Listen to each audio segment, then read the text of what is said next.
खुद को बदलना चाहते हो तो आसमान में उड़ने वाले बाज की तरह अकेले रहने की आदत डाल लो। अकेले रहने में बहुत ही शानदार फायदे छुपे हुए हैं। वह फायदे कौन कौन से हैं वही हम एक कहानी के माध्यम से जानेंगे। तो चलिए शुरुआत करते हैं। हर नौजवान युवक का यह सपना होता है कि वह अपनी अलग पहचान बनाए। पहचान उसकी योग्यता पर बनी हो, वह कुछ ऐसा कर दिखाए जिस पर उसे गर्व हो। कुछ ऐसा ही सोचना था एक व्यापारी के बेटे का। यह कहानी है जापान के एक व्यापारी की जो उस शहर का सबसे अमीर व्यक्ति था। उसके पास सब कुछ था, उसके पास किसी चीज की कोई कमी नहीं थी, केवल अपने बेटे से परेशान था। एक दिन वह व्यापारी अपने बेटे से कहता है, बेटा तू मेरे साथ व्यापार में हाथ क्यों नहीं बढ़ाते? तुम्हें व्यापार के तौर तरीके सीख लेने चाहिए, क्योंकि भविष्य में तुम्हें यही तो करना है। यदि तुम व्यापार में हाथ नहीं बढ़ाओगे तो फिर क्या करोगे? वह नौजवान युवक अपने पिता से कुछ नहीं कहता, क्योंकि उसका व्यापार में बिल्कुल भी मन नहीं लगता था। वह दिन भर मार्शल आर्ट्स की किताबें पढ़ता और जब भी कोई समुराई शहर में आता तो वह पूरा समय उसी के पीछे पीछे घूमता रहता। एक बार पूरे परिवार के सदस्यों ने मिलकर उसे समझाने की कोशिश की। वह कहने लगे, बेटा तुम्हारे पास इतना बड़ा व्यापार है, फिर भी तुम अपने पिता का हाथ क्यों नहीं बढ़ाना चाहते? यदि तुम अपना व्यापार नहीं देखोगे तो फिर कौन देखेगा? इस पर वह नौजवान युवक जवाब देते हुए कहता है, मैं खुद के दम पर कुछ बनना चाहता हूं। मैं चाहता हूं कि मेरी एक अलग पहचान हो, लोग मुझे जाने, और इसलिए मैं इस देश का सर्वश्रेष्ठ धनुर्धर बनना चाहता हूं। उस युवक की यह बात सुनकर उस व्यापारी को बहुत क्रोध आया, लेकिन फिर भी उसने अपने क्रोध पर काबू पाया। कुछ देर सोच विचार करने के बाद उस व्यापारी ने अपने बेटे से कहा, बेटा अगर तुम यही करना चाहते हो तो ठीक है, मैं अगले 3 साल का समय तुम्हें देता हूं। यह सुन वह नौजवान युवक बहुत खुश हुआ। तभी आगे वह व्यापारी कहता है, लेकिन मेरी एक शर्त है। इस पर वह नौजवान युवक कहता है, क्या शर्त है आपके पिताजी? उसके पिताजी अपने बेटे से कहते हैं, देखो मैं तुम्हें अगले 3 साल का समय तो दे रहा हूं, लेकिन तुम्हें हर साल मुझे यह बताना होगा कि तुम क्या कर रहे हो और तुमने उसमें कितनी उन्नति कर ली है। यदि तुम मुझे अपने काम से संतुष्ट कर पाए तब तो ठीक है, वरना तुम्हें मेरे साथ मेरे व्यापार में हाथ बढ़ाना होगा। नौजवान युवक काफी सोच विचार कर अपने पिता से कहता है, ठीक है पिताजी, मुझे आपकी शर्त मंजूर है। उसके ठीक 2 दिन बाद वह नौजवान युवक अपने पिता की आज्ञा लेकर धनुर्विद्या सीखने के लिए घर से निकल पड़ता है और वह कई दिनों की यात्रा करके गुरु के पास पहुंचता है। वह गुरु जापान में धनुर्विद्या और युद्ध कला सिखाने के लिए प्रसिद्ध थे। उनकी ख्याति दूर दूर तक फैली हुई थी, लेकिन वह बहुत कम लोगों को अपना शिष्य बनाते थे। वह नौजवान युवक उन गुरु के पास पहुंचकर उन्हें प्रणाम करता है और कहता है, हे गुरु, मैंने आपके बारे में बहुत सुना है और इसीलिए मैं बहुत दूर से यात्रा करके आपके पास आया हूं। मैं आपसे धनुर्विद्या सीखना चाहता हूं। मैं धनुर्विद्या में बेहतर होना चाहता हूं। फिर जवान युवक सारी बातें कहता जा रहा था, लेकिन इस पर गुरु कुछ भी जवाब नहीं दे रहे थे। और जब कुछ देर तक उन गुरु ने जवाब नहीं दिया तो इस पर उस नौजवान युवक ने अपने घर पर बीती सारी बातें उन गुरु को बता दी। उसने यह बता दिया कि किस तरह से उसके पिता ने उसके सामने शर्त रखी है कि यदि वह अपने जीवन में सफल ना हो पाया, उसने अपने जीवन में वह न कर पाया जो वह करना चाहता है, तो उसे उनका व्यापार आगे बढ़ाना होगा। आगे वह नौजवान युवक उन गुरुवर से कहता है, हे गुरुवर, मैं आपसे वादा करता हूं, मैं पूरी कर्तव्य निष्ठा के साथ धनुर्विद्या सीखूंगा और मैं आपका समय बर्बाद नहीं करूंगा, इसलिए कृपया करके मुझे अपना शिष्य बना लीजिए। तभी उस गुरु ने उस युवक की तरफ ध्यान से देखा। उन्होंने देखा कि वह अपने साथ काफी सामान भी लेकर आया था और उसके साथ उसके 2 सहायक भी आए हुए थे। तभी उन गुरु ने कहा, सबसे पहले यदि तुम धनुर्विद्या सीखना चाहते हो तो तुम्हें इन चीजों को छोड़ना होगा, इन चीजों का त्याग करना होगा, इसलिए इन कीमती सामानों को वापस अपने घर भेज दो। उस नौजवान युवक ने गुरु की आज्ञा का पालन किया।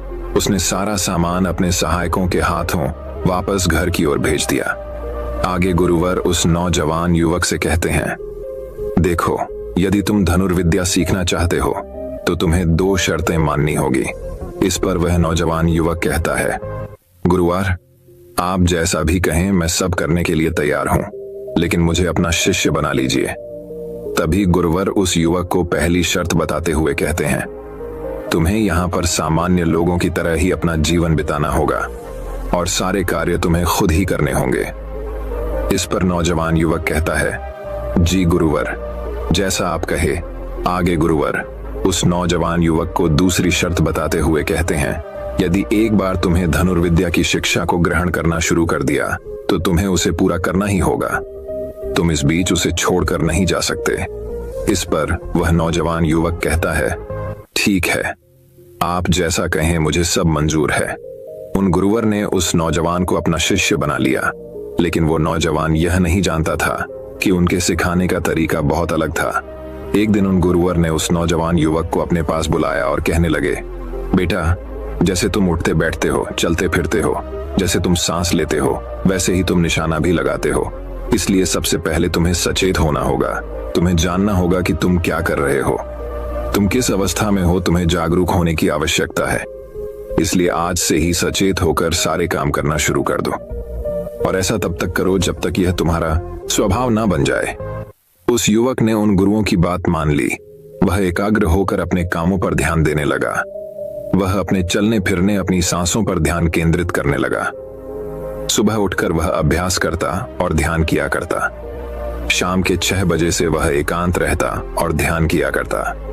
ध्यान करने के बाद करीब 9 बजे के बाद वह सो जाया करता और ठीक सुबह 4 बजे उठकर वह धनुर्विद्या का अभ्यास करने लगता, और यह सब उसे एकांत में रहकर ही करता था। और यह सारी क्रियाएं दोपहर के 2 बजे तक यूं ही चलती रहती, और इस समय के दौरान न तो कहीं जाना और न ही किसी से मिलना। यहाँ तक कि उस युवक को किसी से बात करने की भी कोई अनुमति नहीं थी। और बचे हुए 4 घंटे अर्थात दोपहर को 2 बजे से शाम को 6 बजे तक वह बाकी सभी शिष्यों के साथ मिलकर आश्रम की देखरेख करता, और वह नौजवान युवक भी अब तक पूरा मन लगाकर सीखने की कोशिश कर रहा था। लेकिन जैसे जैसे समय बीतता जा रहा था, उस नौजवान युवक का जोश ठंडा पड़ रहा था। अब उसके लिए उस आश्रम में एक एक पल बिताना बहुत मुश्किल हो रहा था। अब उस नौजवान युवक ने अपने गुरु की बातों को अनदेखा करना शुरू कर दिया था। वह उन सभी नियमों को तोड़कर अपने सभी गुरु भाइयों के साथ मिलकर गप्पे लड़ाने लगा था। वह उन्हें अपने व्यापार की बातें बताता, उसके पास क्या कुछ है, और उस नौजवान युवक को इतना अमीर पाकर कई लोग उसके मित्र भी बन चुके थे, क्योंकि वह सोचते थे कि यह तो अमीर व्यापारी का बेटा है, कभी ना कभी तो भविष्य में कोई ना कोई फायदा हमें अवश्य मिलेगा। देखते ही देखते उस नौजवान युवक और बाकी लोगों की दोस्ती और भी गहरी होती जा रही थी। अब से वह नौजवान युवक रात को सोने की बजाय अपने मित्रों के साथ मिलकर आश्रम से कहीं दूर भाग जाया करता था। जंगलों में जाकर गप्पे लड़ाता था, मौज मस्ती किया करता था, और इस कारणवश वह सुबह उठ नहीं पाता था, और इसी वजह से वह कभी ध्यान भी नहीं कर पाता था। एक दिन उन गुरुवर ने उस नौजवान युवक को अपने पास बुलाया और उससे कहने लगे, बेटा, मैं जानता हूं कि तुम रात को आश्रम में नहीं रहते हो और ना ही तुम एकांत में रहकर अभ्यास कर रहे हो।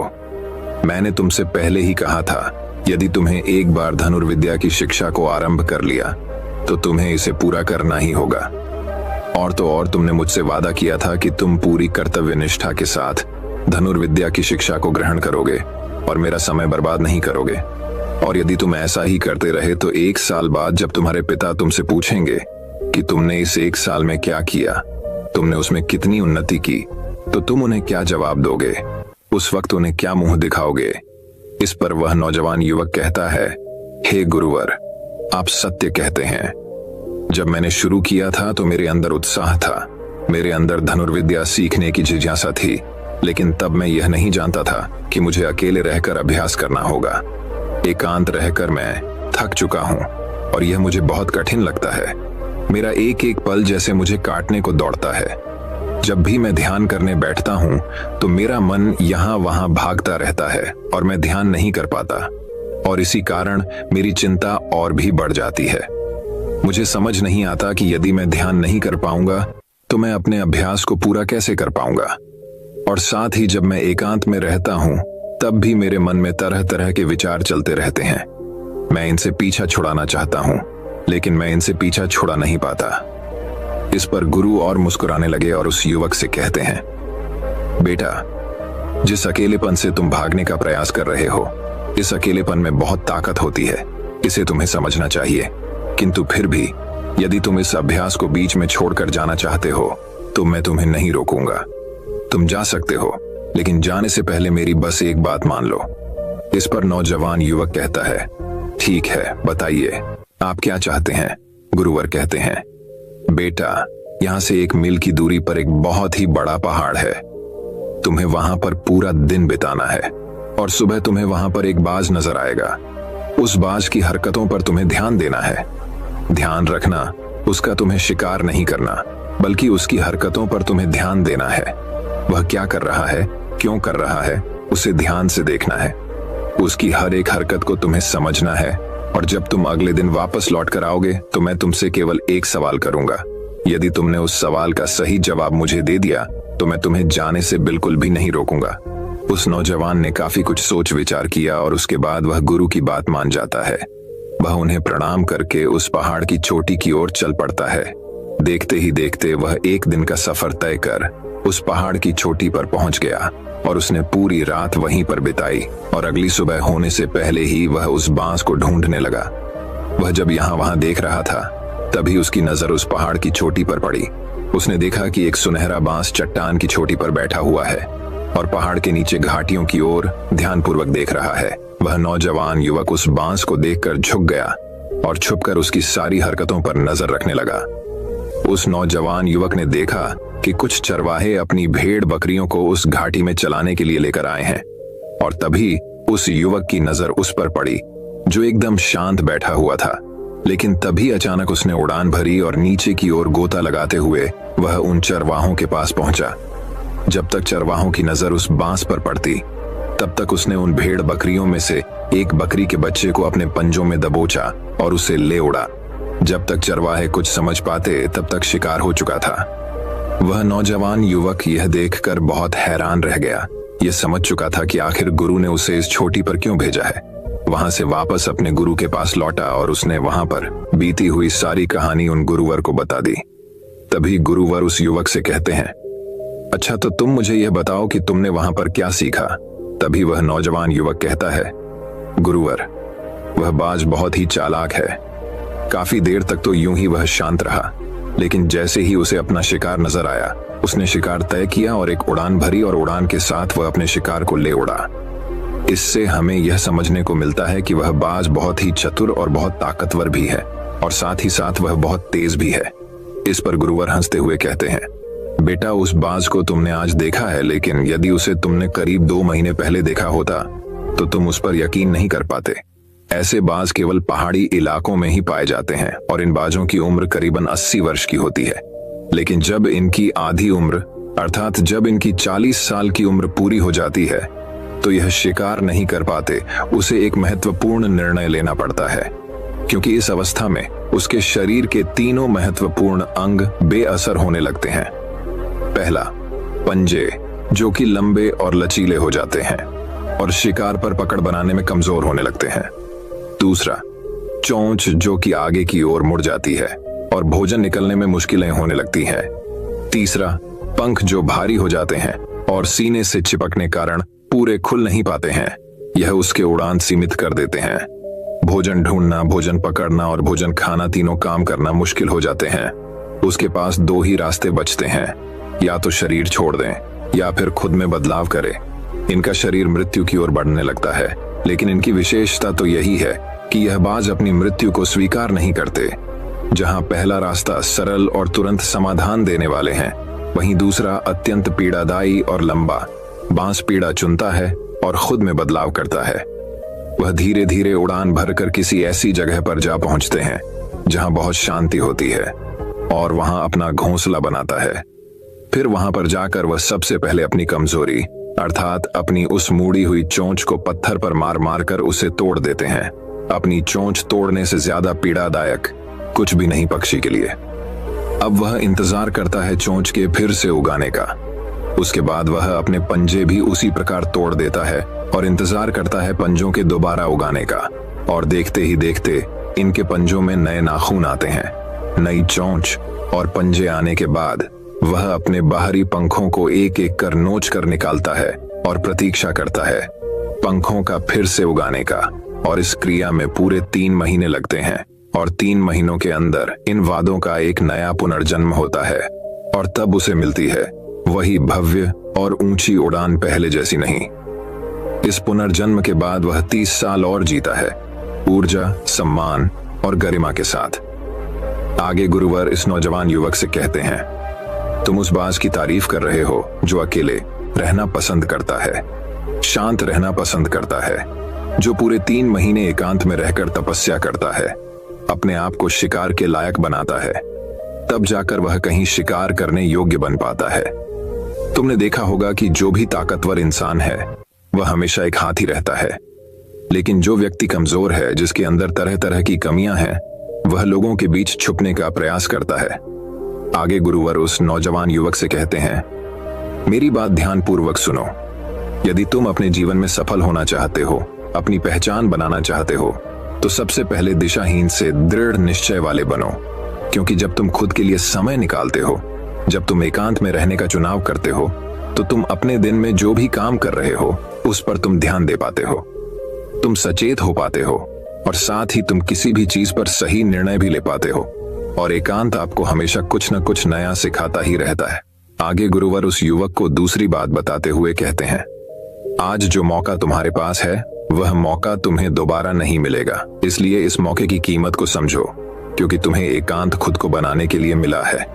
तो अपने जीवन में देखो, उसे समझो और उन कमियों को दूर करो। तुम तो बड़े शहर से हो और तुमने यह भी देखा होगा कि शहर के लोग अपना पालन पोषण करने के लिए दिन रात मेहनत करते रहते हैं। ना तो उनके पास सीखने का समय है और ना ही एकांत में रहने का, इसलिए वह कभी भी खुद को जान तक नहीं पाते। यह अकेलापन, यह संघर्ष जिसे तुम व्यर्थ समझ रहे हो और जिसे तुम यूं ही बर्बाद कर रहे हो, यह मौका तुम्हें कुछ बनने के लिए मिला है और यह मौका दोबारा लौट वापस नहीं आएगा।